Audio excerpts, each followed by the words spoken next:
Magandang umaga po sa lahat, Luzon, Visayas, Mindanao. Tayo nagbabalik dito sa aking YouTube channel, Samir Soriano TV. Ayan po, 29 po. Excuse me po. Kahapon po, wala tayong upload. May trabaho kasi tayo. Ayan.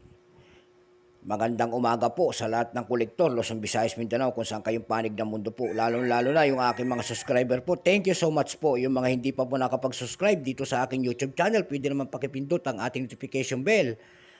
Subscribe po, ayan, share and like para ma-update po kayo sa mga latest ko pang gagawin mga video po about mga coins at pera ang ating pinag-uusapan dito sa aking YouTube channel kung magkano na talaga ang mga halaga. Ayan po.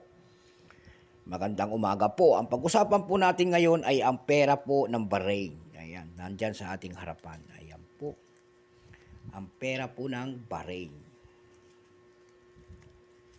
Bahrain ang ating pag-uusapan. Ayan po, Bahrain.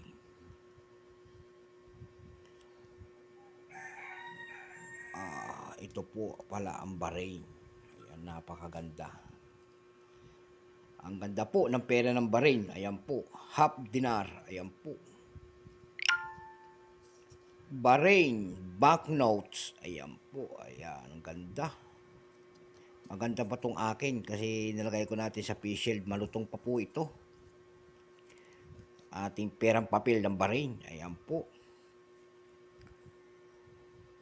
Bago natin simulan ang ating talakayan para malaman natin kung magkano na ang presyo nito sa ating mga online selling po. Ayan po.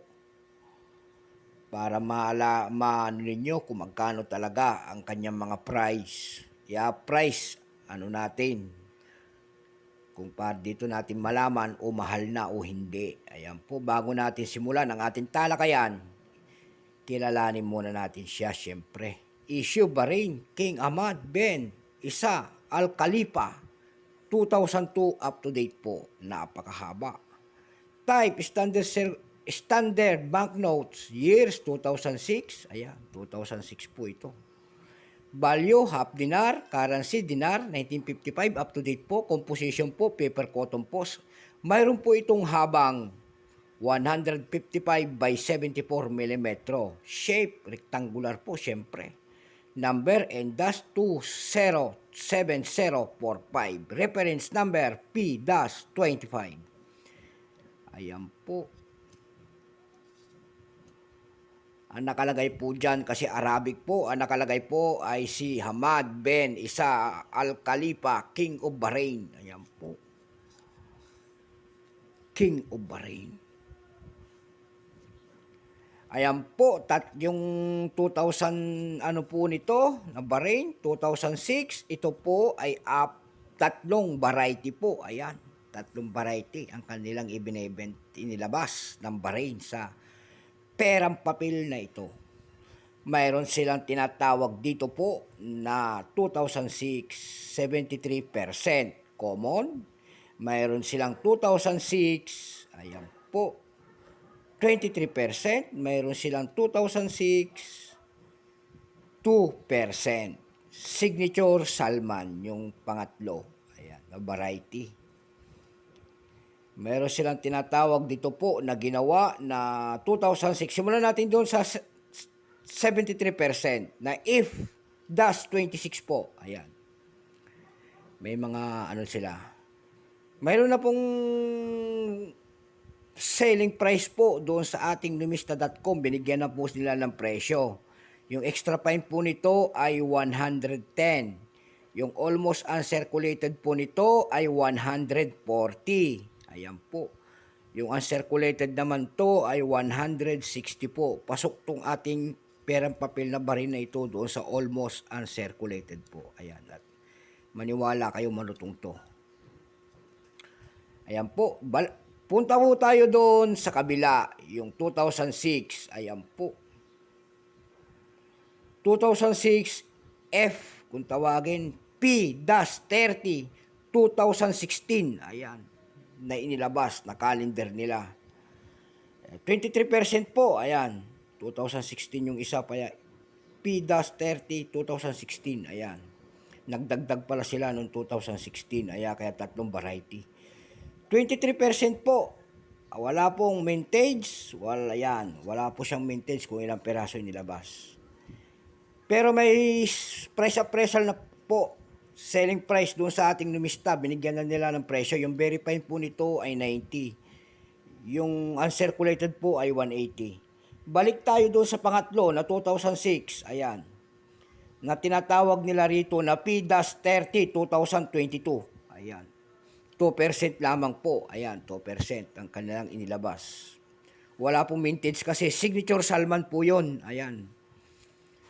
Kay signature Salman.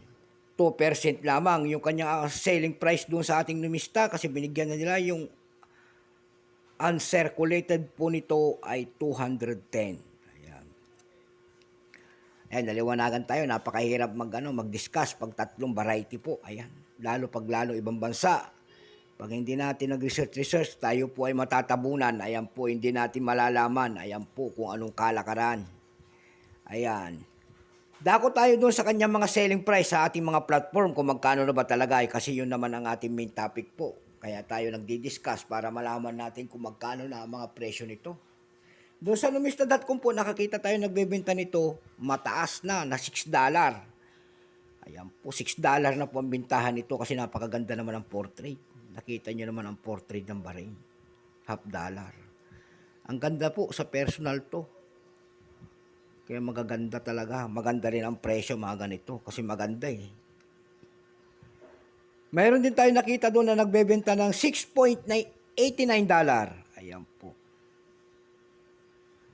Doon sa ating doon sa ating ebay.com po, tayo nagpumunta doon sa pangalawang site na yun para magkita ulit ng kanyang price. Nakakita tayo doon po ng pinakamaliit na nagbebenta nito ng $4.22.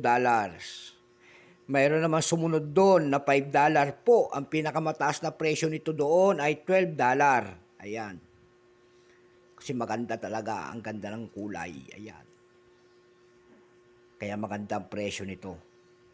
Doon naman po sa carousel PH po dito sa atin. Ayan. May nagpaskil na po doon na nagbebenta nito ng 500 pesos per piece. Ayan. So magandang umaga po Luzon, Visayas, Mindanao kung saan kayong panig ng mundo po. Thank you so much po sa aking mga subscriber po. Ayan.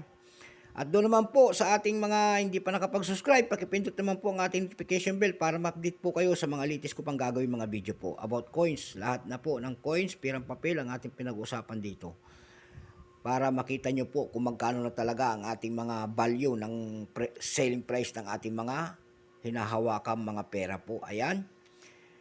Doon pala sa mga nag-ano, pwede kayong magpabati rito, mag-comment po para magpabati. Ayan po, available na po sa atin ang batihan. Ayan. At doon sa aking FB page po, mayroon tayong bago, Samuel Soriano TV rin po. Pag gusto nyo magpaano ng mga coins niyo, doon po kayo sa akin mag-update. Ayan po. Pwede kayo mag-send doon sa Samuel Soriano TV FB page. Ayan po. So hanggang dito na lamang, Luzon, Visayas, Mindanao, kung saan kayong panig ng mundo po. Bye-bye.